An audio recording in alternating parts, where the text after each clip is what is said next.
Okay, so for this part, I'll record myself reading instead of the book, so you let me know which way you guys prefer it. This section is Marshall Plan Aid Europe on page 776.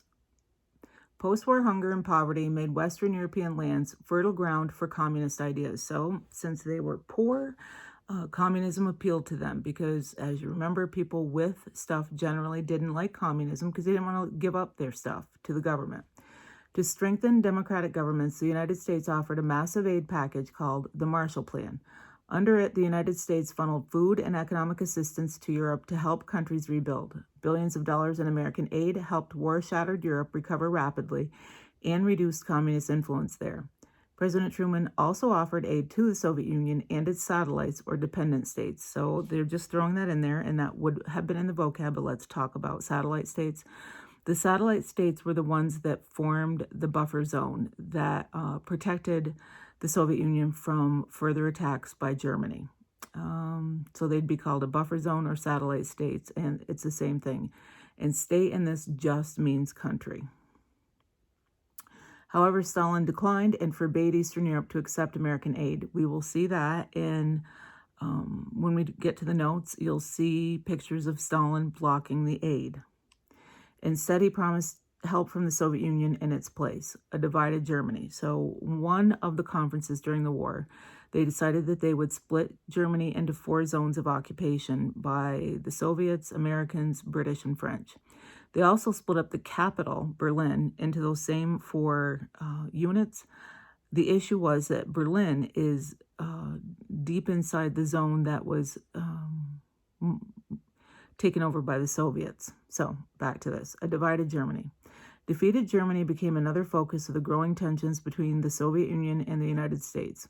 The Soviets took reparations, war payments, for their massive war losses by dismantling, breaking up, and moving factories and other resources from the occupation zone to help rebuild the Soviet Union. Above all, the Soviets feared the danger of a restored Germany. The Western powers also took some reparations, but they wanted to create a stable, democratic Germany. Therefore, they united their zones of occupation and encouraged Germans to rebuild industries with Marshall Aid Plan. The Soviets were furious at this move and strengthened their hold on Eastern Germany. Germany became a divided nation. In West Germany, the Western democracies let the people write a constitution and regain self-government. In East Germany, the Soviets installed a socialist dictatorship tied to Moscow. The Berlin Airlift. Well, before we read it, remember that Berlin was broken up into those same zones of occupation, but it was inside East Germany, which was controlled by Stalin. Stalin was livid that they were strengthening West Germany. So he decided to basically block off all ground entrances, trains, roads into Berlin. Okay, so keep that in mind as we're reading this. The Berlin Airlift. Stalin's resentment at Western moves to rebuild Germany triggered a crisis over Berlin.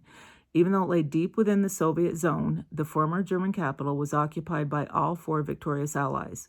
In June 1948, Stalin tried to force the Western Allies out of Berlin by sealing off every railroad and highway into the western sector of the city. Well, gosh, what do we do if we can't get into somewhere by ground? We fly. The Western powers responded to the blockade by mounting a round-the-clock airlift. For more than a year, cargo planes supplied West Berliners with food and fuel. Their success forced the Soviets to end the blockade. Although the West had won a victory in the Cold War, the crisis deepened the hostility between the 2 camps, meaning between the Soviet Union and the Western powers led by the United States. Something I want you to be aware of, they did not airlift supplies over the Berlin Wall. This is 1948, 1948, and the Berlin Wall was not built until 1961. So don't get that mixed up. They're about the same city, same, area, but they did not airlift things over the Berlin Wall. It didn't exist yet. Okay, next section, new alliances. Tensions continued to grow. In 1949, the United States, Canada, and 10 other countries formed a new military alliance called the North Atlantic Treaty Organization. You can see that, guys, on page 777. They show you a map, and all of the areas in purple were part of NATO. Members pledged to help one another if any of them were attacked. In 1955, the Soviet Union responded by forming its own military alliance, the Warsaw Pact.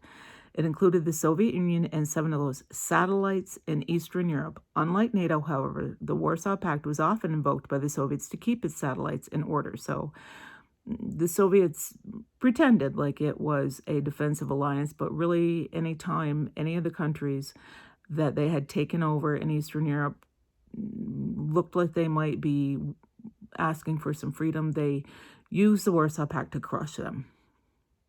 The propaganda war. Both sides participated in a propaganda war. So propaganda, as you remember, is something designed to make you think one way or the other. The United States spoke of defending capitalism and democracy against communism and totalitarianism. The Soviet Union claimed the moral high ground in the struggle against Western imperialism, yet linked to those stands, both sides saw world power. Okay, so later on or tomorrow, I will upload the next section of 19.1. We're going to stop right there. I'm going to try to figure out how to add